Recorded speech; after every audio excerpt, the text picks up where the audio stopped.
Good morning seventh class. Seventh class how are you बेटा? Fine. हाँ जी, कल आपको मैंने बातूनी प्रश्न कराए थे, बातूनी पाठ के, और पत्र समझाए, पत्रों के बारे में बताया था। पत्रों का फॉर्मेट कैसे होना चाहिए, प्रारूप कहना कैसे होना चाहिए, और पत्र लिखते समय किन बातों का ध्यान रखना चाहिए, ये बताया था बेटे। आज पहले हम आपको औपचारिक पत्र के बारे में बताएंगे बेटे। औपचारिक पत्र कौन से होते हैं और ये कैसे लिखे जाते हैं, ठीक है। उसके बाद अब पत्रों से संबंधित पीडीएफ भेजी जाएगी और वो आपने अपनी नोटबुक में उतारने हैं, या आपके टेस्ट में इन्हीं पत्रों में से आएंगे, ठीक है। तो बेटा औपचारिक जो पत्र होते हैं वे दो लोगों के बीच संबंध नहीं होते, वो अनौपचारिक होते हैं जो दो लोगों के बीच में होते हैं, रिश्तेदारों में। लेकिन जो औपचारिक पत्र होते हैं बेटे, उनकी अपनी निजी पहचान नहीं होती, क्योंकि तब जो पत्र लिखे जाते हैं उनको औपचारिक पत्र कहते हैं बेटे। संबंध नहीं होते, कोई भी निजी पहचान नहीं होती, तो इसलिए इन पत्रों में औपचारिकता का निर्वाह किया जाता है बेटा। इसमें फॉर्मल इनफॉर्मल इंग्लिश में करते हो ना तुम लेटर, तो ऐसे ही हिंदी में है फॉर्मल इनफॉर्मल, यानी औपचारिक और अनौपचारिक पत्र। तो ये पत्र बेटे कुछ यानी सूचनाओं पे आधारित होते हैं। ये पत्र कोई भी सूचना देनी है, किसी से माफ़ी मांगनी है, जुर्माना पत्र, किसी से शिकायत करनी है, ठीक है, और अपने संबंधों में होते हैं वो अनौपचारिक होते हैं बेटा, ठीक है। तो औपचारिक पत्र में बेटे कौन कौन से पत्र आते हैं? एक तो व्यावसायिक पत्र आते हैं औपचारिक पत्र में। व्यावसायिक जो किसी भी व्यवसाय से जुड़े हुए होते हैं ना, उन्हें व्यावसायिक पत्र कहते हैं। कोई भी प्रोफेशन है आपका, ऑफिशियल लेटर जो भेजते हैं, ठीक है, तो अपने बिजनेस से रिलेटेड है, कोई भी भेजना चाहता है, आपके पापा आपके घर में बड़े हैं जो भी लेटर भेजते हैं, तो उन्हें औपचारिक पत्र कहा जाए, उन्हें व्यावसायिक पत्र कहा जाता है, अपने व्यवसाय से संबंधित, है ना। तो उसके बाद कार्यालय पत्र अपने दफ्तर से संबंधित पत्र होते हैं। आवेदन और प्रार्थना पत्र, तीसरा नंबर क्या है? आवेदन और प्रार्थना पत्र। बेटा ये वो पत्र होते हैं, कहीं भी किसी नौकरी के लिए आवेदन करना या कहीं प्रार्थना करना किसी से, तो ये पत्र इस प्रकार से भेजे जाते हैं। कौन कौन से हैं बेटा औपचारिक पत्र? सबसे पहले व्यावसायिक पत्र होते हैं, फिर कार्यालय पत्र होते हैं, और फिर आवेदन और प्रार्थना पत्र होते हैं, ठीक है। तो औपचारिक पत्र जैसे कि कल भी मैंने उसमें पीडीएफ को ध्यान से देखना बेटा, जो कल भेजी थी, क्योंकि उसमें क्लियर किया हुआ है आपको कैसा प्रारूप है, पत्रों का क्या प्रारूप होता है, किस साइड लिखते हैं, क्या क्या लिखते हैं, फिर पत्र बंद ख़त्म करते हुए क्या लिखते हैं, फिर सबसे नीचे क्या लिखते हैं, वो सारा उसमें मैंने आपको कल अच्छे से समझा भी दिया था। फिर भी मैं अब दोबारा से फिर बता देती हूँ। मान लो प्रधानाचार्य को पत्र लिखा हमने, पत्र क्या है? प्रधानाचार्य को, स्वास्थ्य अधिकारी को, ये पत्र क्या है कि स्वास्थ्य अधिकारी से गंदगी की शिकायत करते हुए पत्र।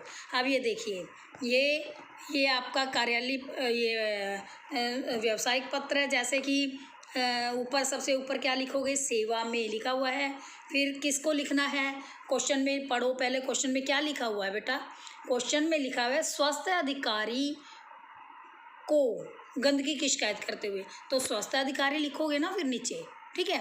सेवा में डाल के फिर स्वास्थ्य अधिकारी लिखो। अब कौन से नगर में रहते हो? इसमें लेटर में दिल्ली नगर निगम है, आप रदौर नगर निगम लिख लो भाई। नगर पालिका है ना रदौर में भी, तो रदौर नगर निगम लिखा जा सकता है। नीचे नगर है, और मतलब और कौन सी जगह पे है जहाँ सफाई नहीं है, आपका मोहल्ला है, गली है, उसका वो लिख सकते हो आप इसमें। उसके बाद शहर का नाम रादौर, ठीक है।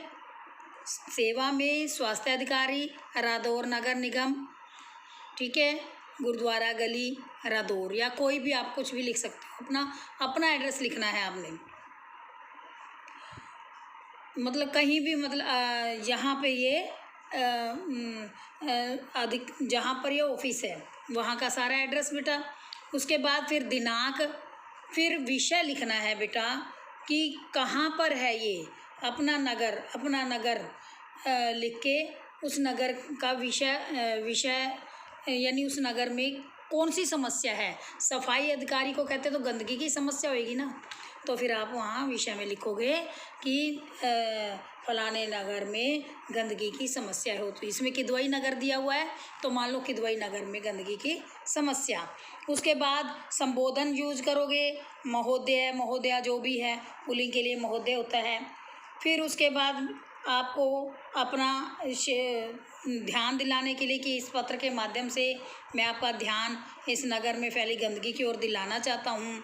मुझे खेद के साथ लिखना पड़ रहा है कि पिछले 10 दिनों से हमारे नगर में सफाई नहीं हो रही है। स्थान स्थान पर कूड़े के ढेर लगे पड़े हैं और सफाई कर्मचारी दिखाई ही नहीं पड़ता। हमारी गलियों में भी यहाँ बेटा कभी आ जाते हैं, कभी नहीं आते। कई बार नालियाँ बंद रहती हैं, आजकल तो नालियाँ वैसे ही सिस्टम बंद कर दिया है बेटा ये। तो यदि तुरंत इस समस्या का हल नहीं निकाला गया तो फिर कोई भी महामारी फैल सकती है। ठीक है, जैसे कि पहले ही हम एक महामारी से जूझ रहे हैं, तो अगर हम सफाई नहीं रखेंगे तो हमारे लिए और ज़्यादा मुश्किल पैदा होंगी। ठीक है, तो ये सब लिख के जो मेन विषय है बस वो लिखना आपने। ज़्यादा बड़ा लेटर लिखने की ज़रूरत नहीं है पत्र लिखने की। और फिर नीचे धन्यवाद, फिर भवदीय। जैसे आपका, अपने अनौपचारिक पत्र में क्या लिखते हो आप बेटा, जैसे आपका भाई, आपका बेटा, तो इसमें भवदीय लिखोगे। इसमें क्या लिखोगे? भवदीय। ठीक है, भवदीय। इसमें राकेश कुमार किदवई नगर दिल्ली लिखा हुआ है, आप अपना नाम लिखो इसकी जगह। भवदीय, अपना नाम, अपना मोहल्ला, ठीक है, और अपना शहर का नाम लिखो। इसमें से आप अपना लिखोगे, ठीक है, जो किदवई नगर है ये नहीं लिखोगे, आप अपने नगर का, अपने मोहल्ले का नाम लिखोगे इस पत्र के माध्यम से। अब आ जाइए दूसरा पत्र। दूसरा है बेटा, हाँ, दूसरा है कक्षा अध्यापिका से क्षमा याचना के लिए पत्र।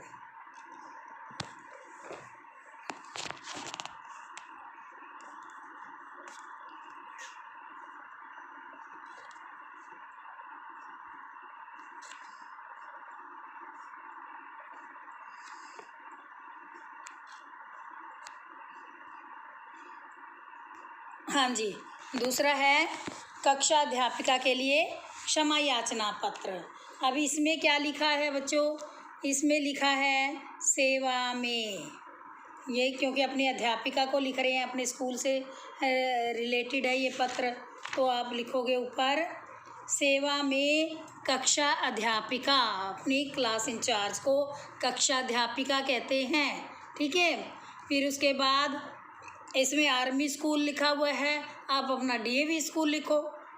कक्षा अध्यापिका डीएवी स्कूल, गुजरात की जगह लिखो रादौर। यूं का एज इट इज़ नहीं लिखना आपने बेटा, रादौर लिखोगे।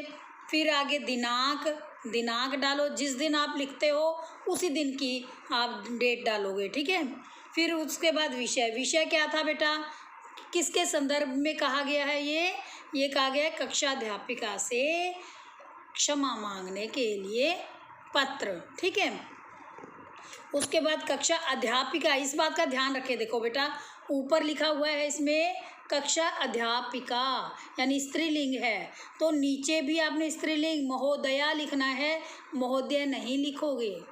अगर आप ऊपर कक्षा अध्यापक है तो नीचे महोदय लिखोगे। अब ऊपर क्या है बेटा, कक्षा अध्यापिका, तो नीचे आप क्या लिखेंगे? महोदया। ये पुल्लिंग के साथ पुल्लिंग लिखोगे और स्त्रीलिंग के साथ स्त्रीलिंग लिखोगे। ठीक है, उसके बाद चलिए हम शुरू करते हैं विषय।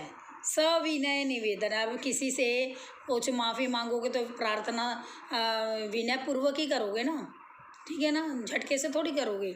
तो आप बोलोगे सविनय निवेदन है कि आज अर्ध अवकाश के समय, अर्ध अवकाश किसे कहते हैं? आधी छुट्टी। आधी छुट्टी को कहते हैं अर्ध अवकाश, यानी अर्ध अवकाश के समय कक्षा में खेलते समय मुझसे खिड़की का शीशा टूट गया। ये तो कॉमन प्रॉब्लम है बेटा, ये सामान्य समस्याएं हैं जो हमारे स्कूल में भी होती रहती हैं। तो जब आपको पनिशमेंट मिलती है तो पत्र इस तरह से लिख कर दे सकते हैं। ठीक है। अगर गलती से टूट गया है तो हैं, तो शीशा टूट गया, मुझे कक्षा में गेंद खेलनी नहीं चाहिए थी, इसलिए इस अनुशासनहीनता के लिए मैं क्षमा प्रार्थी हूँ। यानी मैंने अनुशासन को तोड़ा है, अनुशासन को भंग किया है। अपनी तरफ से भी आप पंक्तियाँ बनाकर लिख सकते हैं। तो भविष्य में फिर मैं ऐसी गलती कभी नहीं करूँगा। उसके बाद धन्यवाद आपका आज्ञाकारी शिष्य, और आपका फिर नाम, क्रमांक, कक्षा ये सब डाल, क्योंकि स्कूल का है तो प्रधानाचार्य कक्षा अध्यापिका को आप अपना क्रमांक और क्रमांक रोल नंबर को कहते हैं बेटा, ठीक है। और कक्षा कौन सी है, वर्ग भी लिख सकते हैं, अपना नाम भी। आज्ञाकारी शिष्य जरूर लिखें। अगर लड़की है, स्त्रीलिंग है, तो आज्ञाकारिणी, र को छोटी की मात्रा, ना को बड़ी की मात्रा, ध्यान रहे ऐसे लिखा जाता है, आज्ञाकारिणी, ठीक है। तो ये ऊपर और नीचे का अगर फॉर्मेट आप सही तरीके से करोगे तो आपके बेटा ये 5 मार्क्स का क्वेश्चन होता है और 5 मार्क्स आपके पक्के आएंगे। अगर आप ये कहोगे मेरी 1-2 गलतियां हैं जी, नंबर काट लिए, कहते हो ना कई बार आप, तो बेटा इसीलिए काटते हैं क्योंकि ये लेटर फॉर्मेट आपको आना चाहिए। ऊपर एड्रेस कैसे होता है, नीचे कैसे होता है। आजकल जैसे कि मैंने बताया कि एक ही साइड सारा लिखा हुआ, देखो इसमें सारा अपना भी और अध्यापिका का भी, ऐसे ही दूसरे पत्र में आपने देखा स्वास्थ्य अधिकारी का भी ऊपर था और अपना भी, तो एक ही साइड पे लिखा होना चाहिए, बाई साइड, ठीक है, बाई तरफ। तिथि जरूर होना चाहिए, संबोधन होना चाहिए, विषय होना चाहिए, प्रॉपर एड्रेस यानी पता पूरा, पता को कहते हैं अपना शहर का नाम, स्कूल का नाम, ठीक है। जिसको आप लेटर लिख रहे हैं उसको तो लिखोगे ही, को पद का नाम, कोई पद है, अध्यापिका है। तो इस प्रकार से बेटे आई थिंक आपको पत्र ये समझ आ गए होंगे।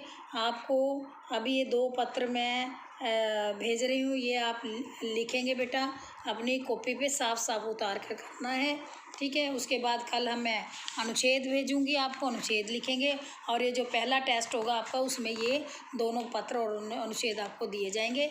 ये लिखने हैं सुंदर सुंदर राइटिंग में, और लर्न भी करने हैं, क्योंकि इन्हीं में से मैंने देने हैं बेटे आपको। तब तक के लिए धन्यवाद।